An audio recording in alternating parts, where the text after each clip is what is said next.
A Totalcar erőmérő következő autója ez a Lada 2107-es, azaz az 1005-ös, a Mercedes elejű 1005-ös.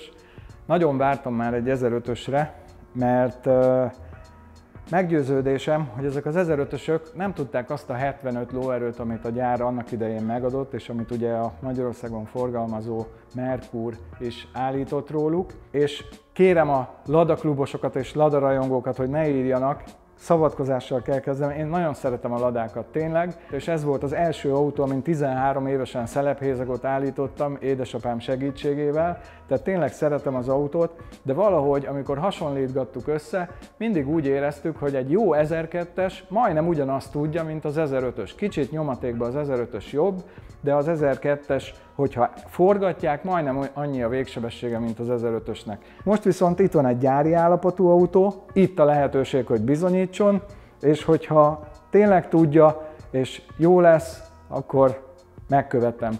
Tényleg kíváncsian várjuk, mi lesz az eredmény.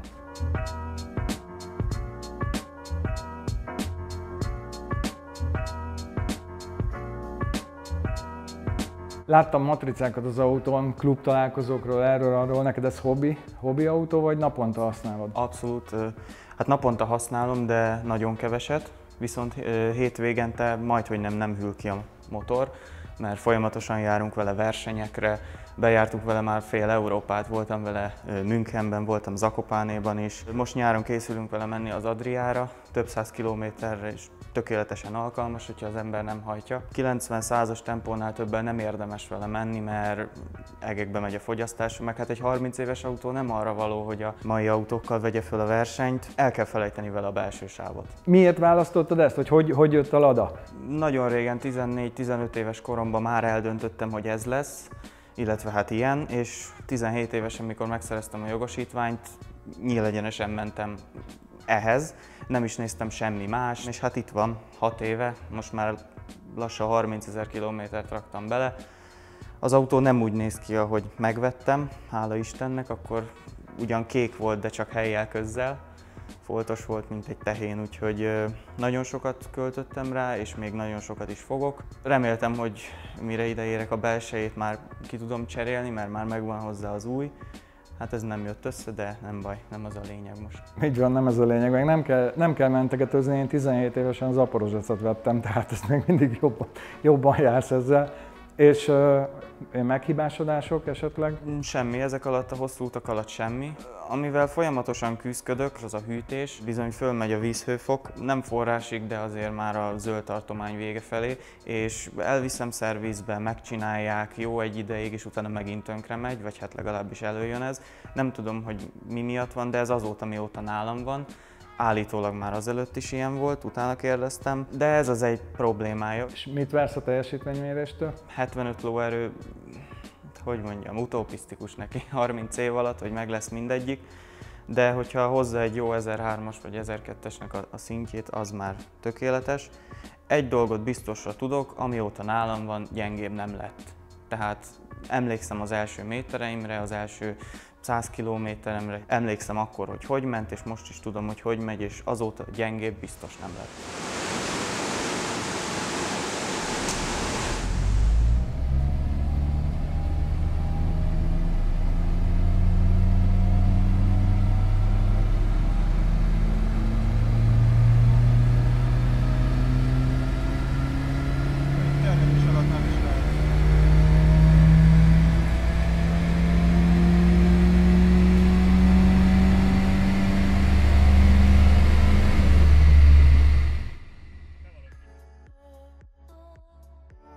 A Car-Vertical mintajelentésében ezúttal egy 2012-es Volkswagen Charan történetét ismerhetjük meg. Az autót eredetileg Finnországban helyezték forgalomba, ott 7 év alatt közel 420 000 kilométer került bele, majd idén júniusban összetörték az orrát.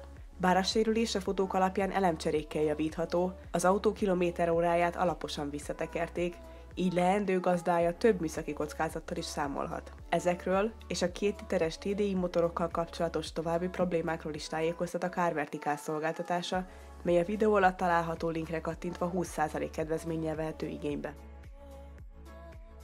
Itt állunk gyönyörű görbék mellett, amit a Lada produkált, de sajnos a maximális teljesítmény 58 lóerő, tehát gyakorlatilag az 1002-es szintjén van.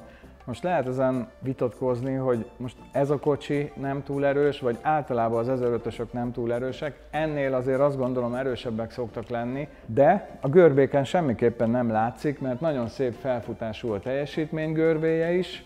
Ráadásul szépen kilapul itt az utolsó szakasznál, ez azt jelenti, hogy itt gyakorlatilag 4800-tól egész 6000-ig végig ott van 60 lóerő környékén a teljesítmény, és a nyomaték görbéje is fent eléri a maximumot itt 2500 környékén, és utána szépen esik, tehát a görbéken semmi nem utal arra, hogy valamilyen motorikus problémája lenne. Azért én is azt gondoltam, hogy egy 65 meg lesz, vagy egy 68. Te azt mondtad, hogy elégedett leszel, ha egy 1002-es tud, azt tudja. Azt tudja, abszolút.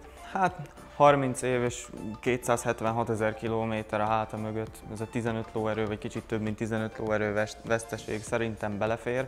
Nem olyan régen volt egy karburátorállítás benne, mert hidegben nagyon nehezen indult. Azóta kicsit megváltozott a karakterisztikája, lehetséges, hogy előtte jobb lett volna, nem tudom. Hát megkeressük azt a 15 lóerőt, most egyből megyek is. Azt azért el tudom képzelni, hogyha mondjuk nagyobb főfúvókákra tenne bele az ember, vagy a benzinszinten állítana, hogy a maximális fordulat környékén kicsit többet produkálna, de akkor biztos, hogy a fogyasztása is nőne, legalábbis nagy valószínűséggel. Köszönjük szépen! Én is köszönöm!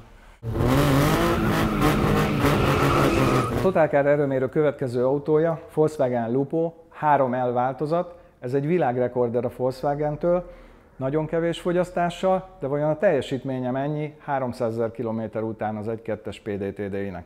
Ezt meg fogjuk nézni. Ha ti is kíváncsiak vagytok rá, iratkozzatok fel a YouTube csatornánkra, mert még sok érdekes autó jön.